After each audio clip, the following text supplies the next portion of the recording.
Bonjour, euh, c'est 9 heures du matin ici. Alors, je remercie Très bien. l'invitation, particulièrement à Sandro. Et je voudrais commencer par dire qu'il est possible que la question qui nous réunit ici ait des réponses différentes, surtout si nous venons, comme c'est mon cas, de l'Amérique latine, et en particulier des pays du cône sud de ce continent, où la discussion entre l'engagement et la distanciation de la production scientifique et de l'enseignement des sciences sociales a connu de nombreux et funestes chapitres.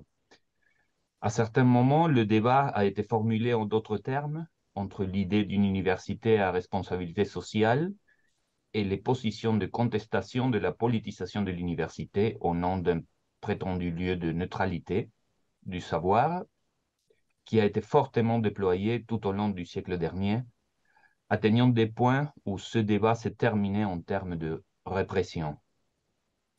Il existe une vaste tradition embrassée dans une grande partie de l'Amérique latine qui considère que l'autonomie de l'université ainsi que la liberté académique et universitaire qui en découle sont des éléments fondamentaux de l'ordre universitaire, en tant que conditions nécessaires à la production et à la transmission de connaissances qui, dans de nombreux cas, doivent être critiques, c'est-à-dire dotées d'une volonté de transformation.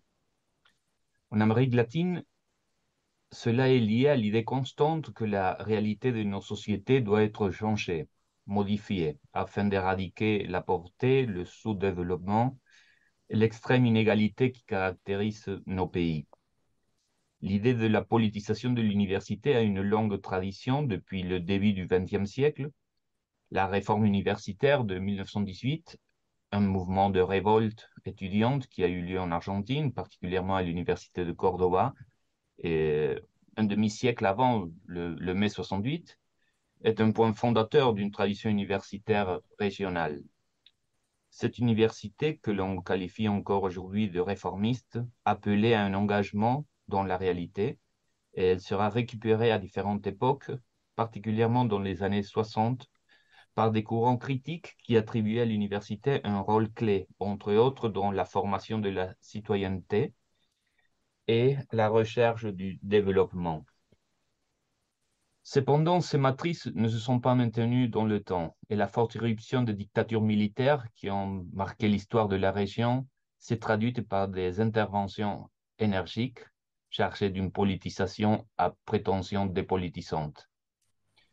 La succession de coups d'État depuis les années 60, au Brésil en 64, en Argentine en 66, au Chili et à l'Uruguay en 73, en Argentine de nouveau en 76, a marqué plusieurs cycles de forte répression de la vie universitaire et du monde culturel et intellectuel, avec dans certains cas l'intervention directe des forces armées, des forces de sécurité et des services de renseignement. Cette répression s'est concentrée sur les universités, leur intervention se traduisant par des purges, la censure ainsi que la fermeture d'universités, de facultés, de cours, généralement, et ce n'est pas un hasard, dans le domaine des sciences sociales et des humanités. Les diverses interdictions de toute activité ou référence politique de la part du personnel universitaire, la fermeture des centres d'étudiants, la suspension de toute expression de la vie démocratique universitaire, ont été des éléments d'un processus qui, dans certains cas, a conduit à l'élimination physique de professeurs et d'étudiants politiquement engagés, comme cela s'est produit notamment en Argentine et au Chili, où des milliers d'étudiants et de professeurs universitaires sont disparus en raison de leurs idées politiques dans les années 70 et au début des années 80. Bien que les faits dans tous ces pays présentent des caractéristiques comparables, je me concentrerai ici sur ce qui s'est passé en Argentine en raison des particularités du cas. Dans le domaine universitaire, le retour à la démocratie a marqué, en Argentine, en 1983, le renversement de toutes les politiques d'intervention, de répression et de censure. À partir de cette année, l'université, en particulier l'université publique nationale, retrouve un degré d'autonomie que l'on peut qualifier de fort. Cela se traduit par la disparition de toute forme de contrôle des contenus, des discours, des des bibliographies et de la production scientifique. Toute censure est éradiquée et le renouvellement du jeu politique interne qui devient du co-gouvernement démocratique des universités réintroduit la politique interne dans les universités. L'une des caractéristiques de l'université latino-américaine au XXe siècle est le développement précoce du mouvement étudiant politisé, soucieux de sa place dans l'université, mais aussi, et c'est là l'essentiel, du rôle de l'université dans ces sociétés. L'université régionale est ainsi perçue comme un moteur de changement, de progrès et de développement qui doit remédier les carences d'une société perçue comme inégalitaire et rétrograde. Les revendications étudiantes de Córdoba en 1918 n'étaient pas particulièrement nouvelles. Cela n'invalide pas l'énorme poids symbolique que le mouvement réformiste a acquis comme irruption d'un processus de politisation qui était latent depuis le début du siècle. Peut-être à cause de sa virulence, parce qu'elle est allée bien au-delà de la grève étudiante, à cause de la façon dont elle s'est articulée avec la réalité politique nationale, mais en faisant appel à sa dimension continentale, la réforme du 18 est devenue une marque d'origine pour l'université argentine, mais aussi pour l'Amérique latine, où ses échos ont été entendus au Pérou, au Mexique, à Cuba et au Chili, entre autres. Deux héritages de cette réforme lui confèrent une signification régionale et découlent de la politisation de l'université latino-américaine. La demande d'autogestion, mais aussi une préoccupation politique pour la fonction de l'université. La demande étudiante est centrée sur ce point. La dénonce à une université enfermée en elle-même, une université déconnectée de la réalité, aliénée des processus politiques et sociaux dans lesquels elle vit. Ce sont les étudiants qui sont le moteur de ce cycle de renouvellement, qui demandent plus et mieux d'enseignement, de meilleurs professeurs, de nouveaux contenus. Mais cette demande est inséparable de la mission sociale qui est présentée à l'université. Dans ce sens, le mouvement de la réforme est un appel continental à la politisation, à la démocratisation de l'université et à son ouverture. La réforme est un grand mouvement de révolte contre un modèle universitaire monastique, fermé sur lui-même. La principale dénonciation du mouvement étudiant contre l'obscurantisme est l'accusation d'une université autiste, qui ne s'implique pas et ne s'émeut pas de la société et de ses problèmes.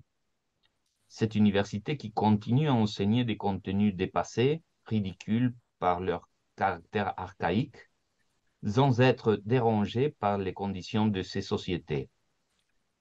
Le manifeste liminaire, œuvre littéraire emblématique, le résume. Et je cite, « Les universités sont ainsi devenues le reflet fidèle de ces sociétés décadentes qui s'obstinent à offrir le triste spectacle d'une immobilité sénile. C'est pourquoi la science, face à ces maisons muettes et fermées, passe silencieusement ou entre mutilée et grotesque au service de la bureaucratie. » La phrase de Deodoro Roca, l'un des leaders du mouvement étudiant du 18, renforce l'argument. Je cite, « L'université pure est une chose monstrueuse. » La réforme produit un appel public. Elle proclame que l'université doit se laisser pénétrer par une réalité à laquelle elle ne peut plus tourner le dos. Cela doit se traduire dans sa vie interne, dans ce qu'elle enseigne, dans ce qu'elle recherche, dans ce qu'elle apporte à la société et dans la manière dont elle se gouverne, afin que la société se comprenne elle-même et trouve dans l'université une source de développement. L'héritage réformiste qui sous-tend le modèle d'université latino-américaine consiste également à garder à l'esprit que les universités ne sont pas des simples usines à diplômés et qu'en ce sens, elles ne peuvent accepter que leur performance soit évaluée en fonction du nombre de diplômes qu'elles délivrent. Les universités réformistes ont un mandat qui dépasse leur dimension strictement professionnelle. Elle doit être un lieu de production et de diffusion du savoir, de la culture, et pas seulement du savoir technique. L'université doit former des hommes, des femmes et des citoyens en étant le point culminant du système éducatif. Le droit à l'enseignement supérieur et universitaire, qui continue d'être revendiqué dans la région, comme en témoignent les déclarations de la Conférence régionale d'éducation supérieure de l'UNESCO, ne concerne pas seulement l'accès aux connaissances qui peuvent améliorer l'insertion sur le marché du travail. La culture et la connaissance doivent être transmises à tous ceux qui passent par les universités, ce qui ne semble pas être mesuré par les nombreux classements des universités qui pullulent un peu partout dans le monde. Il convient de souligner que le temps passé à l'université, selon le mandat réformiste, devrait être un temps d'éducation. Il devrait permettre aux étudiants d'acquérir des connaissances, des valeurs, des savoirs, mais aussi un esprit critique, réfléchi et informé. Nous arrivons ici au deuxième axe, qui est celui de l'université engagée, c'est-à-dire une université intéressée et soucieuse de s'imposer la mission fondamentale de contribuer à la résolution des énormes tâches en suspens dans nos sociétés. L'université latino-américaine, en tant qu'université engagée, est donc une université politisée. Cela ne veut pas dire partisane, et il y a eu de nombreuses discussions sur ce point. Une université politisée est une université engagée avec la société face aux réalités et aux problèmes des sociétés latino-américaines. L'héritage de l'idée de l'autonomie, dans ses racines réformistes, n'implique pas la coupure de l'université de son environnement social, il n'implique pas la construction d'une tour d'ivoire, et sur ce point, il est incompatible avec les modèles des universités d'élite. Au modèle de l'université fermée, élitiste, gérée par leurs intérêts ou ceux de leurs financiers, le réformisme oppose une université démocratique, co-gérée et engagée dans la réalité de la société.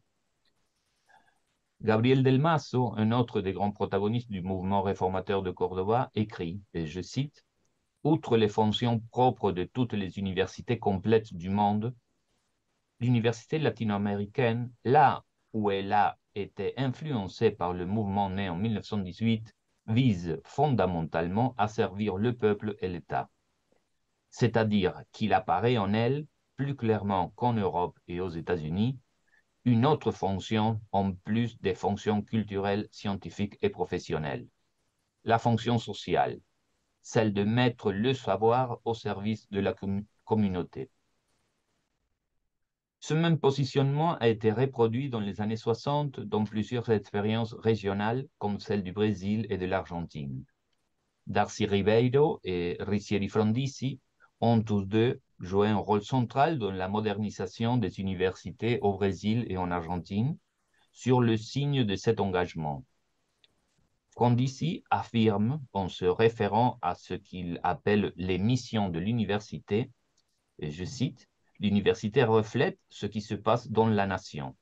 Nos universités doivent devenir l'un des principaux facteurs de la transformation radicale de ces structures économiques, sociales, politiques et culturelles anciennes de notre Amérique. » Pour l'auteur, qui fut recteur de l'Université de Buenos Aires entre 1958 et 1962, la mission culturelle des universités latino-américaines n'est pas seulement la transmission du savoir, mais aussi le dépassement de ce qu'il n'hésite pas à appeler le manque de culture qui caractérise même de nombreux étudiants universitaires. Le cible de l'attaque sera le professionnalisme excessif qui caractérise l'université, qui ne donne de la place qu'aux connaissances techniques ou encyclopédiques valorisées d'un point de vue commercial, mais qui n'ouvre pas l'espace pour le véritable développement culturel des étudiants. Ce n'est pas l'information qui rend l'homme cultivé, mais la maturité et l'intériorisation de la culture, ce qui semble plus d'actualité aujourd'hui que dans les années 60. Cette approche est complétée par la suivante remarque, et je cite, Que l'université le veuille ou non, parmi ses diplômés se trouvent les dirigeants de la nation dans les activités les plus diverses.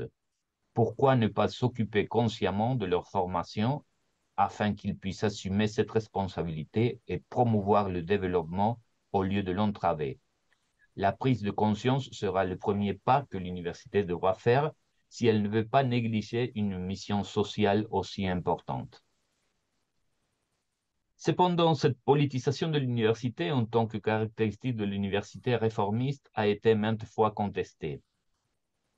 Nous ne nous attarderons ici que sur deux épisodes: l'intervention des universités nationales après le coup d'État argentin en 1966, lors de ce qu'on appelle la nuit des longues cannes, symbole de la barbarie répressive qui a étouffé la période dorée de l'université argentine. Cette intervention, qui a conduit à l'expulsion violente de la communauté universitaire par la police et qui a entraîné des démissions et des licenciements massifs de professeurs, mettant ainsi fin à l'une des expériences les plus fructueuses de la vie universitaire régionale, a été menée au nom de l'éradication de la politique à l'université. Le gouvernement militaire issu du coup d'État considérait toute politisation comme subversive, marxiste, apatride et opposée à la tradition occidentale et catholique de l'Argentine. Le deuxième épisode est celui qui s'est déclenché à partir de 1975 et surtout après le coup d'État de 1976, qui a inauguré une dictature profonde sans précédent en termes de férocité répressive. L'héritage de la répression, de la censure au nom de la dépolitisation du monde universitaire a été celui de milliers de personnes disparues à la suite de ce que l'on appelle le terrorisme d'État. Une dépolitisation qui, une fois de plus, a eu une forte empreinte politique, inaugurant le cycle néolibéral dans la région. Les cours des sciences sociales ont été fermés. Quelques facultés et universités ont été fermées aussi. Les livres considérés politiques ont été détruits, ainsi que les bibliothèques et les maisons d'édition universitaires ont été purgées de tout ce qui était classé comme matériel subversif et qui ne pouvait être mis à disposition, étudié ou discuté parce qu'il contaminait les jeunes. La censure et la répression sont réintroduites, ainsi que le contrôle policier à l'intérieur de l'université, et une fois de plus, l'intervention des services de renseignement pour interdire et réprimer tout discours politique qui ne soit pas en faveur du régime. C'est dans ce contexte que nous nous posons la question qui a été soulevée ici au sujet de la liberté académique. Quand il n'y a pas eu de liberté académique dans nos pays, les sciences sociales ont pratiquement disparu, ainsi que la recherche et toute forme de liberté ou de respect de la légalité. Je vais conclure avec quelques réflexions sur notre scénario actuel. Le malaise avec la démocratie, qui a été maintes fois thématisé et qui résulte lié avec la persistance du sous-développement et de la pauvreté, avec l'inégalité profonde et croissante de nos sociétés, avec la crise de l'État en tant qu'acteur politique, économique et social, et des affaires publiques en général.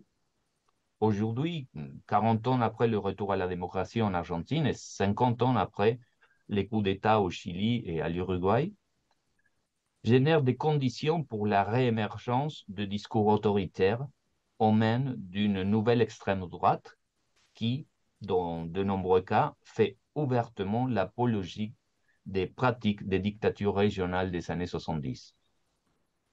Le triomphe aux élections présidentielles de Jair Bolsonaro au Brésil en 2019 et le déploiement de ces politiques anti-universitaires, dans plusieurs cas associées à des positions antiscientifiques, l'accès au second tour des élections présidentielles de José Antonio Cast au Chili en décembre de 2021, avec un discours comportant plusieurs axes communs de revendication de la dictature de Pinochet, ainsi que la performance de Javier Milei aux récentes élections primaires présidentielles en Argentine et la possibilité qu'il remporte l'élection présidentielle en quelques jours, relance un débat sur la pérennité d'une extrême droite très proche des pires dictatures et qui a relevé sa volonté d'intervenir aux universités, dénonçant leur politisation.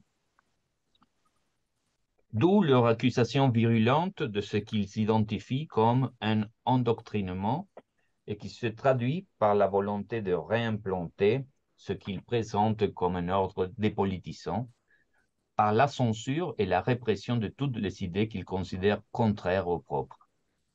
Dans tous les cas, on assiste à une apologie des politiques répressives des dictatures, de leur lutte idéologique, à la dénonciation du rôle supposé de la subversion infiltrée dans l'université, à une réactualisation des dénonces de communisme après avoir décrété pendant de nombreuses années la fin des idéologies. Cette attaque se centre sur les sciences sociales, accusées de soutenir des discours étatistes, gauchistes, marxistes, athées ou encore de l'idéologie du genre.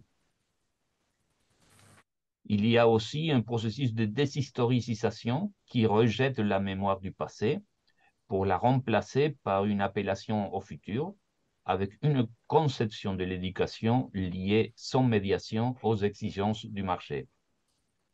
C'est à ce carrefour que nous nous trouvons aujourd'hui.